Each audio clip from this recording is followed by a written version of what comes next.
ஒரு பேட்டி கொடுத்து விட்டு வந்தோம் என்றால், அதுல மோகன சுந்தரம் கூட சொன்னார், இந்த கட் பண்ணி போடுவாங்க அப்படின்னு சொல்லிட்டு. ஒரு பேட்டி கொடுத்துட்டு வந்தேன்னா நான் எனது கணவர் டாக்டர் சவுந்தரராஜன் சொல்வேன், இன்னும் ஒரு மணி நேரத்துல பாருங்க அது துண்டு ஆக்கி மீன்ஸ் போட்டே நம்மளை ஒரு வழி பண்ணிடுவாங்க அப்படின்னு. அதனாலதான் சமீபத்துல ஒரு விருந்துக்கு போனேன். உங்களுக்கு என்ன பிடிக்கும்னு கேட்டாங்க. எனக்கு சாப்பாடுல மீன்ஸ் பிடிக்கும், ஆனா இணையதளத்துல மீன்ஸ் பிடிக்கும் அப்படின்னு சொன்னேன். ஏன்னா அந்த அளவிற்கு மீன்ஸ் போட்டு போட்டு போட்டு நம்மை ஒரு வழி பண்ணி விடுவார்கள்.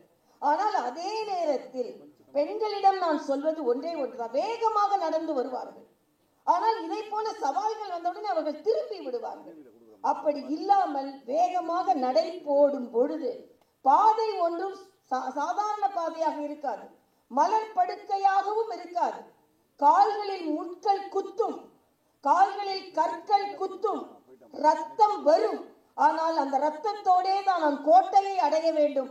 ஏனென்றால் நான் பெண், எனக்கென்ற ஒரு உறுதி இருக்கிறது என்ற உறுதி மனப்பான்மையோடு தான் அனைவரும் பீடி நடை போட வேண்டி இருக்கிறது. என்னிடம் கேட்டார்கள், உங்கள் இணையதளத்தில் இப்படி பரிகசிக்கிறார்கள் என்று. நான் சொல்வேன், என் மீது கணைகளை வீசட்டும், என் தோலை குத்தி கிழிக்கட்டும், அதிலிருந்து ரத்தம் வரட்டும், ஆனால் அந்த ரத்தத்தில் தோய்த்துதான் நான் இந்த சரித்திரத்தை எழுதி கொண்டிருக்கிறேன் என்று சொல்வேன். இது நான் பல பெண்களுக்கு சொல்ல வேண்டியது. ஏனென்றால் நான் ஏன் அரசியலுக்கு வந்தேன் என்றால், நான் தஞ்சை மருத்துவக் கல்லூரியில் பயிற்சி மருத்துவராக இருந்து கொண்டிருக்கிறேன். லதா என்ற ஒரு பெண் அனுமதிக்கப்படுகிறாள், நிறை மாத கர்ப்பிணி, உடல் முழுவதும் தீக்காயங்கள். ஏனென்று கேட்டேன். நான் ஹவுஸ் சர்ஜனாக இருந்து கொண்டு மரண சாசனத்தை எழுதி கொண்டிருக்கிறேன். கேஸ்பிரிங்கில் இருக்காங்க அந்த பெண். ஏன் இப்படி செய்தாய் என்று சொல்லும்போது அந்த பெண் சொன்னாள், வரதட்சணை கொடுமை. எங்கள் வீட்டில் மிக குறைவான பணத்தை வைத்துக் கொண்டு என்னை திருமணம் செய்து கொடுத்தார்கள். எங்கள் மாமியார் சொன்னார்கள், குழந்தை நீ உங்கள் அப்பா வீட்டில் கொண்டு விடும் பொழுது குழந்தைக்கு செயின், கம்மல், அரஞ்சாங்கொடி, கொலுசு எல்லாம் போட்டு விட்டுத்தான் கொண்டு கொடுக்க வேண்டும் என்று சொன்னார்கள். எங்க அப்பா எனது திருமணத்திற்கு வாங்கிய கடனையே இன்னும் அடைக்கவில்லை. என் குழந்தைக்கு எப்படி இதையெல்லாம் போடுவார்கள் என்று நினைத்தேன். குழந்தை பிறக்கின்ற நேரம் வர வர என்னால் துன்பத்தை தாங்க முடியவில்லை. அதனால் நானே தீயை வைத்து என்னை கொளுத்திக் கொண்டேன். எனக்குள்ள கவலை என்ன என்றால், இன்று பிறந்து கைகளை காட்ட வேண்டிய அந்த குழந்தை அந்த கர்ப்பிணியின் அந்த வயிற்றை கிழித்து, அந்த தீக்காயங்கள் கிழித்ததினால் என்னை காப்பாற்றி அந்த குழந்தையின் கை வெளியே தெரிந்து கொண்டிருக்கிறது. ஒரு பயிற்சி மருத்துவராக நான் அதை பார்த்து கொண்டிருக்கிறேன். அப்போ நான் கேட்கிறேன், உங்களுக்கு என்ன தெரியும்? எத்தனை வரை படித்திருக்கிறீர்கள்? 10வது வரை படித்திருக்கிறேன். டைப்பிங் தெரியும், டெய்லரிங் தெரியும். நான் சொன்னேன், அப்படி என்றால் ஏன் நீ உன்னை மாய்த்துக் கொள்கிறாய்? நீ அந்த தொழிலை செய்து அதன் மூலம் பணம் சம்பாதித்து 10 வயது கூட ஆகட்டும் குழந்தைக்கு, அதையெல்லாம் போட்டுவிட்டு நீ மாமியார் வீட்டிற்கு போயிருக்கலாமே என்று சொன்னபோது அவள் சொன்ன ஒரே ஒரு வார்த்தை, டாக்டர், உங்களை போன்ற ஒருவரை நான் சந்தித்திருந்தேன் என்றால் நான் நிச்சயமாக இந்த முடிவிற்கு வந்திருக்க மாட்டேன் என்று சொன்னார். அதனால் பெண்கள் தாங்கள் எவ்வளவு இருந்தாலும் அளவலாவுங்கள், பேசுங்கள், அந்த எல்லோருக்கும் வழிகாட்டுங்கள். எவ்வளவு துன்பங்களில் இருந்தாலும் அந்த நேரத்தில் தற்கொலைகளில் நீங்கள் கணக்கெடுத்து பார்த்தீர்கள் என்றால் அந்த ஒரு நிமிடத்தில் தான் அவர்கள் அந்த முடிவை செய்திருப்பார்கள். அதனால்தான் இன்று மன வேதனையோடு இங்கே நின்று கொண்டிருக்கிறேன், மன பாரத்தோடு நின்று கொண்டிருக்கிறேன், உடைந்த இதயத்தோடு நின்று கொண்டிருக்கிறேன். ஏனென்றால் புதுச்சேரியில் நடந்த சம்பவம் உங்கள் அனைவருக்குமே தெரியும். எல்லோரும் ஆராதிக்க வேண்டிய ஆர்த்தி என்ற குழந்தை மனித மிருகங்களால் சீரழிக்கப்பட்டு, சீரழித்து விட்டு உயிரோடாவது விட்டு தொலைத்திருக்கலாம். அதை சாக்கு மூட்டையில் கட்டி, அதை சாக்கடையில் வீசி, அதை 4 நாட்கள் தேடி, அதை எடுத்த பின்பு அந்த குழந்தை உருகுலைந்து, பெற்ற தாய் எவ்வளவு அந்த தோளில் அந்த அம்மா விழுந்து அழும் பொழுது உண்மையிலேயே பதறி போனேன், உடைந்து போனேன். நாகரிக உலகத்தில் தான் நாம் இருந்து கொண்டிருக்கிறோமா என்று. பெண்கள் என்றால் நான் அடிக்கடி சொல்வது, நான் ஒரு சொனாலஜிஸ்ட். பிறப்பதற்கு பெண்களுக்கு உரிமை இல்லை. ஏன் இந்த சட்டம் வந்திருக்கிறது? ஏனென்றால் முதலில் பெண் குழந்தை என்று தெரிந்த உடனேயே அதை அழித்து விடுவார்கள். அதனால்தான் நாம் இந்திய சட்டம் என்ன சொல்லியது என்றால், பெண் குழந்தைகள் என்று வெளியே சொல்லாதீர்கள், என்ன குழந்தையாக இருந்தாலும் அது பிறந்து விட்டு போகட்டும் என்று அப்பொழுது நினைப்பேன். பிறக்கிறது கூட பெண் குழந்தைக்கு உரிமை இல்லையா? பெண் என்று தெரிந்தவுடனே இதை அழித்து விடுகிறார்களே என்று. ஆனால் பிறந்த பின்பும் உரிமை இல்லையா என்ற கேள்வி நம் மனதில் எழுகிறது. அதனால்தான் பெண்கள் தினத்திற்கு நான் பதிவு போடும் பொழுது பெண்களுக்கு நான் இந்த பதிவை போடவில்லை. உலக மகளிர் தினத்தில் பெண்களுக்கு இந்த பதிவை நான் போட விரும்பவில்லை, ஆண்களுக்கு இந்த பதிவை போடுகிறேன். தயவு செய்து பெண்களை பெண்களாக பாருங்கள், குழந்தைகளை மொட்டுகளாக மலர்களாக பாருங்கள், கசக்கி இருந்து விடாதீர்கள். அதனால்தான் இன்று பெண்கள் தினமாக இருந்தாலும் நான் தாய்மார்களுக்கும் நேற்று ஒரு செய்தி சொன்னேன்.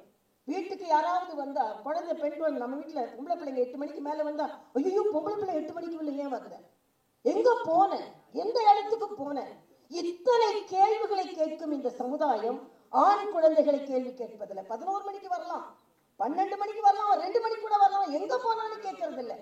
அப்படி கண்காணிக்காத குழந்தைகள் தான் இப்படிப்பட்ட நிகழ்வுகளில், அதான் சொன்னாங்க, போதையிலேயா இது நடந்தது என்று கேட்டார்கள்.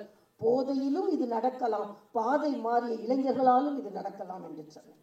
அதனால்தான் தாய்மார்கள் பெண் குழந்தைகளை கண்காணித்து வளர்ப்பதை போல ஆண் குழந்தைகளையும் கண்காணித்து வளர்கள். அடிக்கடி ஒன்று சொல்வதுண்டு, கண்டித்து வளர்ப்பதை விட கண்காணித்து வளருங்கள். சுமார் 40 ஆண்டுகளுக்கு முன்னால் 5 மணி ஆனால் நாங்கள் எல்லாம் பள்ளியிலிருந்து ஓடி வருவோம். ஏனென்றால் எனது தந்தை ஒரு பிரபலமான அரசியல்வாதி, வீட்டை அவ்வளவாக பார்க்க மாட்டார்கள். 5 குழந்தைகளை வளர்க்கும் என் தாய் 4 பெண் குழந்தைகள். 5 மணிக்கு வரவில்லை என்றால் பதறி போய் வெளியே நிற்பார்கள். நாங்கள் பள்ளியிலிருந்து ஓடி வருவோம். அப்ப நாங்க கேட்போமா, எங்க மேல நம்பிக்கை இல்லையா, ஏன் 5 மணிக்கு வரணும்னு சொல்றீங்க? எங்க அம்மா சொல்லுவாங்க, எனக்கு உங்கள் மீது நம்பிக்கை இருக்கிறது, ஆனால் இந்த சமுதாயத்தின் மீது எனக்கு நம்பிக்கை இல்லை.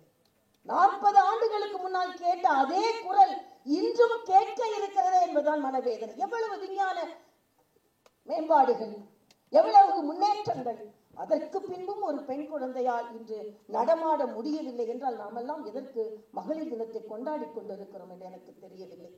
அதனால் இன்று இந்த சமுதாயம் எத்தனையோ சட்டங்கள் என்னிடம் கேட்டார்கள். நான் கூட அங்கே போகும்போது எனக்கு எதிர்த்து கூட குரல் கொடுத்தார்கள். ஆனால் அதை பற்றி நான் கவலைப்படவில்லை. உடனே என்னிடம் பத்திரிகை நிருபர்கள் வந்து கேட்டார்கள், இவ்வளவு எதிர்த்து குரல் கொடுக்கிறார்கள், போராடுகிறார்கள், நீங்கள் ஆட்சியாளர்கள் வகையில் நடந்து சென்று கொண்டிருக்கிறீர்களே, உங்களை எதிர்த்து குரல் கொடுக்கிறார்களே என்று சொன்ன போது நான் சொன்னேன், நான் அந்த சூழ்நிலையில் இருந்தாலும் எதிர்த்து குரல் கொடுத்துத்தான் இருந்திருப்பேன், நான் அங்கே இருந்தாலும் போராட்டம் நடத்தித்தான் இருந்திருப்பேன். அதனால் நான் அவர்களை குறை சொல்லவில்லை. 1000 தாய்மார்களை கடந்து செல்ல வேண்டிய ஒரு சூழ்நிலை. அதனால் இன்றைய சூழ்நிலையில் பெண்களை பாதுகாப்பாக வளர்ப்பதை போல ஆண் குழந்தைகளையும் கண்டித்து வளர்க்க வேண்டும். பெண்கள் இந்த நாட்டில் முன்னேற்றம் அடைந்தே ஆக வேண்டும். ஆனால் அதே நேரத்தில் அவர்கள் படும் துன்பம் என்பது நிச்சயமாக யாராலும் எதிர்கொள்ள முடியாத ஒன்று. இதையெல்லாம் அனுபவித்து விட்டுத்தான் நான் இங்கே நின்று கொண்டிருக்கிறேன். எந்த உயரத்திற்கு வந்தாலும் பெண்கள் என்றால் எல்லாவற்றையும் கடந்துதான் வர வேண்டிய சூழ்நிலை இருக்கிறது. ஆனால் எத்தனை துன்பங்கள் வந்தால், கவிக்கோ அப்துல் ரஹ்மான் அவர்களின் கவிதை எனக்கு ஒன்று பிடிக்கும். வேலிக்கு வெளியே தலையை நீட்டும் கிளைகளை வெட்டும் தோட்டக்காரனே, பூமிக்கு அடியே நழுவும் எனது வேர்களை நீ என்ன செய்ய முடியும்? ஒரு பெண் வளர்கிறாள், ஒரு மரம் வளர்கிறது என்றால் தோட்டக்காரனுக்கு பிடிக்காது. அதே போல ஒரு பெண் வளர்கிறாள் என்றால் இந்த சமுதாயத்திற்கு பிடிக்காது. தோட்டக்காரன் எப்படி கிளைகளை வெட்டுகிறானோ அதே போல இந்த சமுதாயம் அந்த பெண்ணின் வளர்ச்சியை தடுக்கும். ஆனால் அந்த மரம் பாடுவதை போல நீ கிளைகளை வெட்டலாம், கிளைகளை நாசப்படுத்தலாம், கிளைகளை ஒட்ட வெட்டலாம், ஆனால் பூமிக்கு அடியே நழுவும் எனது வேர்களை நீ வெட்ட முடியாதல்லவா? ஆக நாங்கள் வேர்களாக ஆழ பதிந்து வளர்கிறோம். மரமாக வளருவோம், நிழல் தருவோம், பழம் தருவோம், மலர்கள் தருவோம். உங்களால் ஒன்றும் செய்ய முடியாது என்ற மனநிலை பெண்களுக்கு இருக்க வேண்டும். ஒரு சாதாரண கவிஞர் ஒரு புத்தகத்தில் எழுதியிருந்தார், ஒரு பெண் கவிஞர், இன்று மகளிர் தினம் கொண்டாடுவீர்களா என்று பெண் கவிஞரிடம் கேட்கிறார்கள். நான் லதா என்ற பெண்ணை பார்த்ததை போல அப்பொழுது ஒரு தற்கொலையை பார்த்துவிட்டு அந்த பெண் வந்திருக்கிறார், அந்த பெண் கவிஞர் வந்திருக்கிறார். உடனே அவரிடம் கேட்கிறார்கள், இன்று 8ஆம் நாள் தினம் மார்ச் 8 நீங்கள் பெண்கள் தினத்தை கொண்டாடுகிறீர்களா என்று கேட்கும்பொழுது அந்த பெண் கவிஞர் சொல்ல, கொண்டாட போவதில்லை. எல்லோரும் ஆச்சரியமாக கேட்கிறார்கள், கொண்டாட போவதில்லையா? கொண்டாட போவதில்லை. அனைத்த பிறகும் கருகி கொண்டிருக்கும் விளக்கின் திரி போல் கருகி கொண்டிருக்கிறது வேதனை நெருப்பு. அணைச்ச பின்பு சில கருகி இந்த சத்தம், அந்த எண்ணம், அந்த வாசம் வரும். அனைத்த பின்பும் கருகி கொண்டிருக்கும் விளக்கின் திரி போல் எரிந்து கொண்டிருக்கிறது வேதனை நெருப்பு. மதியினால் எரிகிறாய், விதியினால் எரிகிறாய், தீயினால் எரிகிறாய். அடுப்பில் வைத்த பால் பொங்குகிறது, நீ பொங்குவது எப்போது? காய்ச்சிய பாலில் ஊற்றிய ஒரு சொட்டு மோர் தயிராக மாறுவது நீ மாறுவது எப்போது? தாயாய், தங்காயாய், தாரமாய், தெய்வமாய் அடையாளப்படுத்தப்பட்டவளே, நீ மனுஷியாவது எப்போது? அப்படி உன்னை கொண்டாடுகிறேன் அப்போது என்று சொல்கிறார். தெய்வமாக இருக்கலாம், தாயாக இருக்கலாம், ஆனால் மனுஷியாக, துணிச்சலான மனுஷியாக பீடி நடை போடும் பொழுதுதான் ஒரு பெண்ணுக்கு மரியாதை கிடைக்கிறது. அப்போதுதான் அவள் கொண்டாடப்படுகிறாள் என்பதை நாம் எல்லாம் உணர வேண்டும். ஆக இந்த சமுதாயம் நமக்கானது அல்ல, ஆனால் நமக்கானதாகத்தான் அதை மாற்றிக் கொண்டிருக்கும் ஒவ்வொரு பெண்ணையும் நான் இங்கே பார்க்கிறேன். ஒவ்வொருவரும் இங்கே கிரீடத்தை கொண்டு வைத்தார்கள். நான் அடிக்கடி ஒன்று சொல்லுவேன், தலைக்கு ஒரு கிரீடம் தான் எதற்கு? தலையே கிரீடம் தான் எனக்கு தேவையில்லை. கிரீடங்கள் பெண்களுக்கு தேவையில்லை, ஏனென்றால் இந்த தலையே கிரீடம் தான். ஆக எப்படிப்பட்ட சூழ்நிலையிலும் அஞ்சாது, தயங்காது, துணிச்சலோடு பீடி நடை போட வேண்டிய சூழ்நிலையில் இன்று பெண்கள் இருக்கிறோம். ஆனால் எத்தனை தடைகள் வந்தால், சிநேகிதி இதழில் ஒரு தொடர் எழுதுகிறேன். அப்பொழுது அவர்கள் கேட்டார்கள், என்ன பெயர் வைக்கலாம் அந்த தொடருக்கு என்று கேட்டார்கள். பல பெயர்களை அவர்கள் கொடுத்தார்கள். தடைகளை தாண்டி என்று ஒரு பெயர் வைக்கலாமா என்று கேட்டார்கள். நான் சொன்னேன், இல்லை, தடைகளை தாண்டி என்று பெயர் வைக்க முடியாது என்று சொன்னேன். உடனே, ஏன் டாக்டர் தடைகளை தாண்டவில்லையா என்று சொன்னார். நான் சொன்னேன், தடைகளை தகர்த்த தலைமை என்று வையுங்கள் என்று சொன்னேன். தாண்டினால் கூட அந்த தடை அங்கே இருக்கும், தகர்த்து எறிந்துவிட்டு தான் முன்னே செல்ல வேண்டும் என்று சொன்னேன். ஆக நாமெல்லாம் தடைகளை தகர்த்து இன்று எந்த சூழ்நிலை வந்தாலும், பாரதி சொன்னானே, நிமிர்ந்த நன்னடை, நேர்கொண்ட பார்வை, நிலத்தில் யாருக்கும் அஞ்சாத ஞான செருக்கு. ஆமாம், செருக்கு இருக்கிறது, கல்வி இருக்கிறது, என்னிடம் திறமை இருக்கிறது. பாரதி சொன்னானே, ஞான செருக்கு இருக்கிறது. அதனால் நிலத்தில் யாருக்கும் அஞ்சாத ஞான செருக்கு. இந்த ஞான செருக்கோடே ஒவ்வொரு பெண்ணும் பீடு நடை போட வேண்டும். ஏனென்றால் இன்று நாம் எந்த சூழ்நிலையில் இருந்து கொண்டிருக்கிறோம்? பாதகம் செய்பவரை கண்டால் பயம் கொள்ளலாகாது பாப்பா, மோதி மிதித்து விடு பாப்பா, முகத்தில் உமிழ்ந்து விடு பாப்பா என்ற பாடலை ஒவ்வொரு பெண் குழந்தைக்கும் சொல்லிக் கொடுங்கள். ஆர்த்திக்கும் சொல்லிக் கொடுத்திருக்க வேண்டும்.